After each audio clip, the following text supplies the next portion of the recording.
Veja só. Temos aqui a concepção inatista, primazia dos fatores endógenos ou hereditários. Entra aí vai ter riscos de você entrar por alguns conceitos muito equivocados. E muitas vezes a falha na educação, o fracasso na educação é atribuído à própria pessoa. Quando na verdade o que faltou foi se livrar um pouco dos preconceitos, que preconceitos esses que até hoje permeiam algumas camadas da sociedade. Quando você se depara, por exemplo, com uma pessoa que ela não consegue adotar uma criança que é filha de um presidiário, por exemplo, que é filha de uma mulher que se deu à prostituição, e a pessoa não consegue adotar porque acredita que existe algum gene que comunica as características, né, do pai que é presidiário e da mãe que era prostituta. E a pessoa olha para essa criança como alguém que já tem essa característica hereditária para o crime, né, ou para a prostituição, ou para a promiscuidade, ou para a marginalidade. E aí temos um conceito inatista, vamos colocar assim. E temos, na verdade, um preconceito, né? Então, não se dá à criança a oportunidade de crescendo, se desenvolvendo e sendo exposta a uma educação correta, mostrar, né, que ela pode, de fato, tomar decisões boas na vida e ser alguém, né, ter um desenvolvimento bom, ter um padrão de vida alto. Então, de antemão, já se entende que a criança será isso porque os seus pais eram. Então, esse é um conceito de uma hereditariedade absurda, falsa e preconceituosa. Tá? Então, o conceito natista levado ao extremo pode causar esse tipo de imagens, por isso tem que se tomar muito cuidado com esse tipo de enfoque, esse tipo de visão. Os seres humanos já nascem com todas as suas características prontas, e essas serão desenvolvidas durante a vida. O ambiente deve interferir o mínimo possível para não desvirtuar tais características. E aí, voltando à questão de Platão, é só você ler a obra de Platão, né? A utopia dele, a política, né? Aquilo que ele pretendia desenvolver, onde na cidade ideal na sociedade ideal teriam pessoas que têm a aptidão já para a filosofia, para o governo, seriam aqueles que iam governar, aqueles que têm a aptidão para o exército e aqueles que têm a aptidão inata já para a agricultura e comércio. Então ele entendia que haviam essas classes sociais e que elas estavam ligadas já às vocações, e as vocações eram características inatas. A pessoa já nasce, inclusive ele coloca aí uma graduação, alma de ouro, alma de prata, alma de bronze, e as pessoas sendo então retiradas do seu familiar cedo, criadas pelo Estado, o Estado ia analisar qual o tipo de tendência daquelas pessoas, independentemente da família que veio, isso não importa para Platão, ela, a partir das suas aptidões, que iria demonstrando, né, no processo de ensino-aprendizagem, iam ser colocadas nesses diferentes cargos, e o que ia constituir a cidade ideal para Platão, a utopia dele, né? Os filósofos, os militares e os agricultores e comerciantes, tá, ok? De acordo com as suas próprias aptidões. Eis aí o inatismo. É inato, né? Pertence à própria pessoa. Trazemos em nossa inteligência não só os princípios racionais, mas também algumas ideias verdadeiras que são ideias inatas. Alguns autores considerados inatistas, Platão, obviamente, Descartes e Rousseau. Descartes século XVII, Rousseau século XVIII, tá? O renascentista já, né? Tá entrando aí com essas contribuições. Então temos aí o homem natural de Rousseau, por exemplo, né? Então o homem natural que depois a sua natureza deturpada por essas diversas dogmáticas, doutrinas que são aplicadas na sociedade, né? Que tiram o homem do seu estado de naturalidade. E aí, com esses conceitos aí, temos que tomar cuidado com a forma como se posicionam algumas pessoas, olhando, né, para se educando e, na verdade, com um olhar preconceituoso, atribuindo a ele mesmo, muitas das vezes, uma falha, uma comunicação do processo de ensino-aprendizagem. Às vezes, houve uma falha de comunicação e, pela pessoa não conseguir entender aquela linguagem, captar aquela mensagem, desenvolver naquele processo, o professor lança a culpa sobre o próprio aluno por causa desse preconceito inatista. Tem que tomar cuidado com esse tipo de concepção. Concepção ambientalista, né, como eu já passei também, pela base. Essa concepção atribui um poder ao ambiente no desenvolvimento e na aprendizagem. O homem como fruto do meio, por exemplo, né? Acredita-se que o homem nasce uma folha em branco, na qual vão ser impressas características durante toda a sua vida, de acordo com o ambiente onde esteja inserido. Homem, igual, ser extremamente plástico, pode ser moldado facilmente. Corrente filosófica, empirismo, a razão, a verdade e as ideias racionais são adquiridas através da experiência, principalmente a sensorial. Exemplo de ambientalistas, Tom Dick e Watson. E aí depois vamos falar um pouco sobre o behaviorismo, tá? Teorias comportamentalistas, onde acredita-se que pode de fato manipular, né, as pessoas e fazer adotar determinados tipos de comportamento a partir de uma programação quase, né? Então o ambientalista vê a pessoa com uma tábua rasa, vê a pessoa com uma folha em branco, ele vai imprimir aquilo que ele entende que vai imprimir, tá certo? E a pessoa não vai, a participação dela é se deixar influenciar, se deixar moldar. Então é um conceito também que, se levado ao extremo, gera muitos equívocos, uma vez que as pessoas têm, vamos dizer assim, personalidades diferentes, personalidades distintas, e de acordo com essas personalidades você tem que trabalhar, né, de uma forma direcionada. Então não adianta você trabalhar de uma mesma maneira para todas as pessoas, porque elas vão reagir de maneiras diferentes. Então você vai ter resultados diferentes. Com isso, o empirista, né, o ambientalista, ele vai falhar nesse processo na hora de comunicar. Ele vai comunicar de uma maneira só, não respeitando as diferenças, não respeitando as distinções entre os diversos tipos de personalidades, né, das pessoas, e com isso não vai lograr êxito, não vai ter o resultado esperado. Tá? Então o ambientalista tem sim, existe sim algumas coisas que tem que ser observadas, né, de interessante. A iniciativa, né, do mestre, a iniciativa na comunicação dos saberes, é importante essa iniciativa, é importante que ele conduza o processo, uma vez que ele está a par do conhecimento, pelo menos essa é a suposição, né, que ele tenha habilidade, esteja a par do conhecimento a ser comunicado. Então ele tem que intervir no processo, mas não intervir de tal maneira que venha esmagar o aluno, mas sim fazer com que o aluno possa ser guiado corretamente num processo de avanço, né, no processo de desenvolvimento do ensino-aprendizagem, da aquisição de saberes. Tá? Mas na aquisição de saberes cabe uma correção, para que não seja impresso na alma dele aquilo que é errado, aquilo que é equivocado. Tá? Então, é ambientalista, mas pelo não mútuo, né? Tem que ter uma certa dosagem aí. Interacionista, que é aquele construtivista, tá? A criança constrói o seu conhecimento na sua interação com o meio, com seus semelhantes e consigo mesma. Fatores internos e externos se interrelacionam continuamente, formando uma combinação de influências. O desenvolvimento e a aprendizagem apoiam-se na ideia da interação entre o organismo e o meio, sendo o conhecimento algo construído pelo indivíduo durante toda a vida, não estando pronto ao nascer, inatismo, nem sendo adquirido graças a pressões do meio, ambientalismo. Organismo mais meio, interação. Criança, ser ativo, que ao interagir com o mundo, o reconstrói, desenvolvendo novas estruturas cognitivas. Principal interacionista, Jean Piaget, principal nome da epistemologia, né, 1896 e 1980. Então, com certeza vimos algumas coisas aí bem interessantes dentro do interacionismo, dentro do construtivismo, mas o alerta principal é para que o professor, ao embarcar nessa ideia construtivista, ele não se esqueça de que, na verdade, nessa construção do saber, ele é um personagem fundamental, porque não é porque a criança tem que ser exposta a essa possibilidade de construir o saber que ela de fato vai construir corretamente. Agora, claro, um interacionista extremo vai chegar até o ponto de dizer que não existe certo ou errado, tudo é relativo.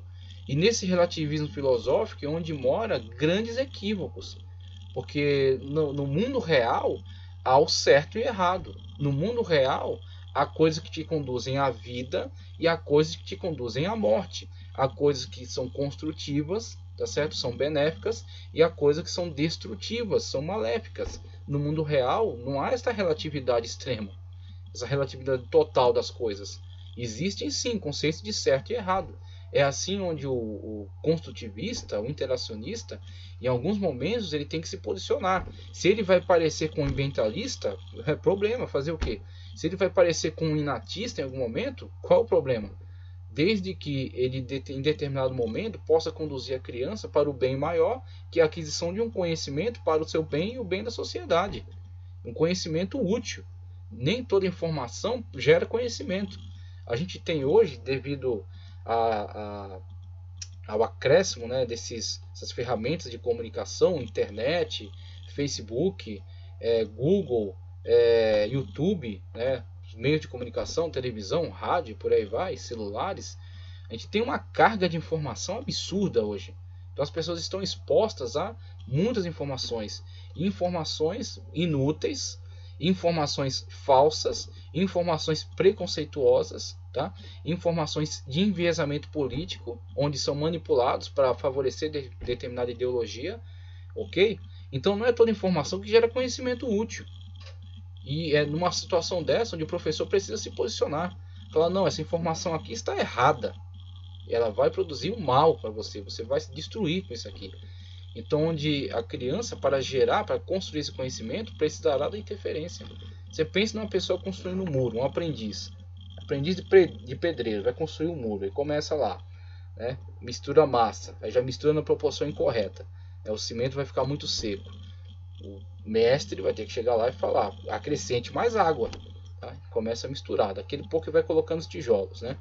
E aí coloca tudo torto. O mestre vai ter que ir lá e interferir. Ó, peraí, você tem que primeiro tirar o excesso, tem que encaixar, né? Tem que colocar reto, tem que medir, tem que ver se não está torta a parede, tem que usar esse instrumento.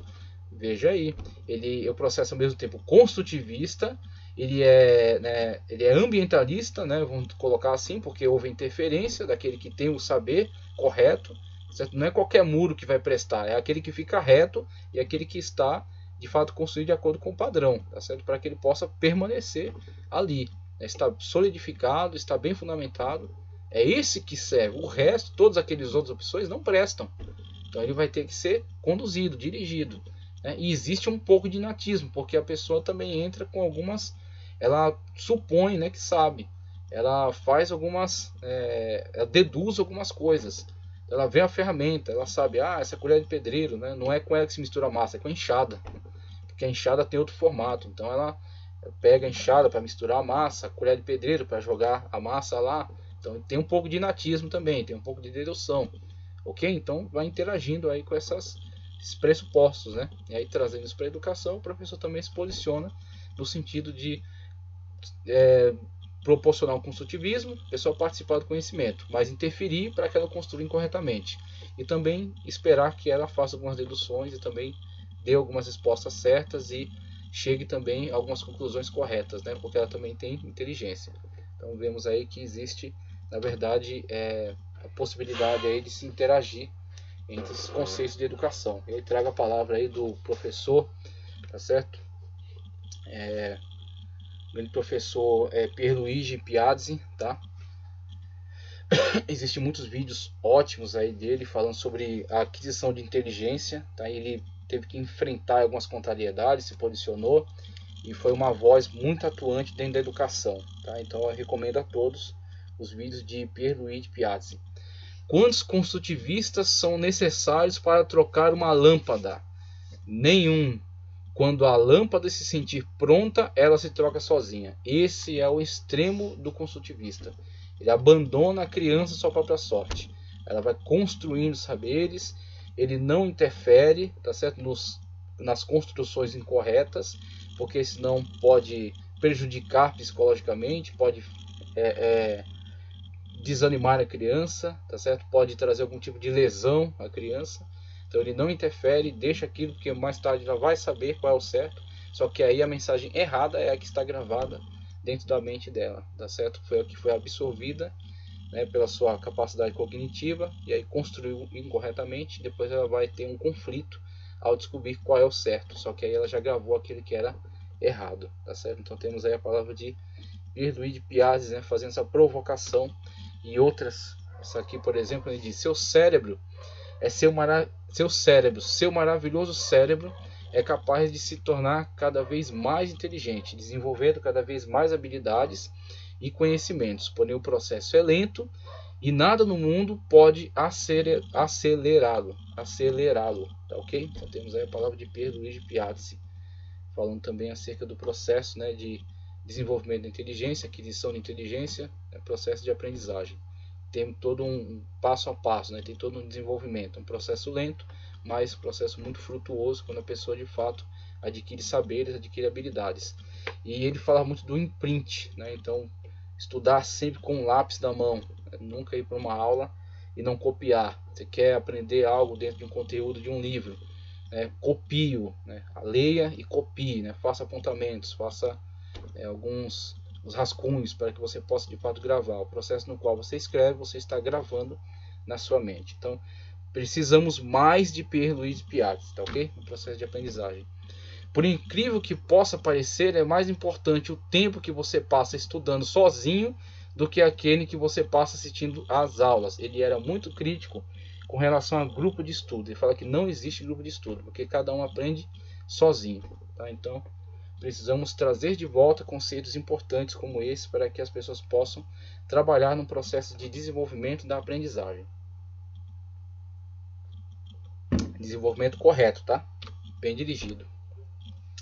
Eu posso ser mais inteligente, aqui é o parte de trás aqui dos livros dele, de aquisição de inteligência, né?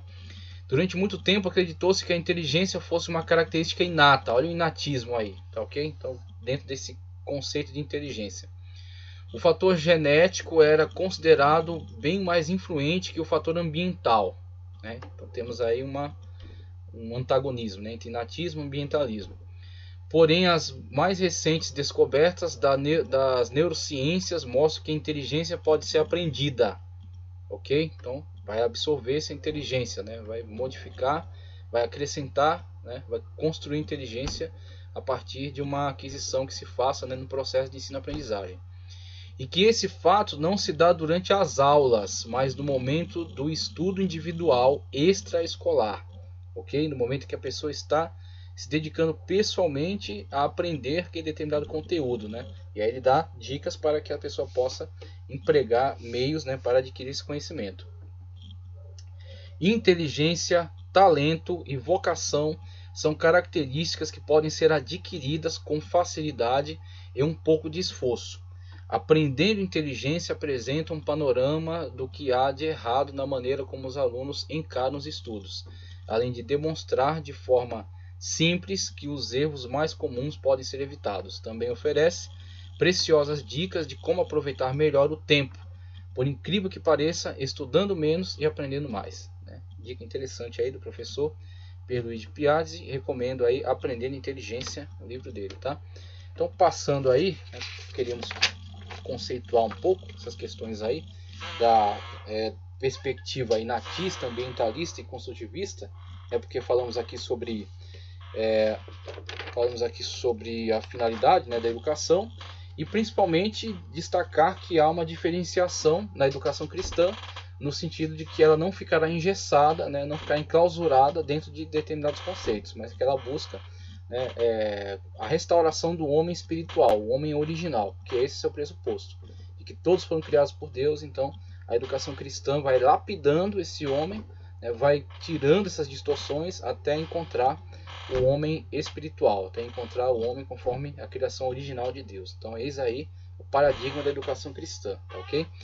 Aí na educação primitiva, né, na verdade já, de certa forma, já abordamos, tá? Porque falamos muito sobre educação informal, mas falando mais aqui sobre educação primitiva, o texto nos diz o seguinte: a educação entre os povos primitivos constitui a forma mais rudimentar do tradicionalismo pedagógico, que atinge sua plenitude nos sistemas educativos das civilizações do Antigo Oriente. Não podemos, portanto, iniciar o estudo da pedagogia histórica sem uma análise, ainda que rápida e sumária, da educação dos povos primitivos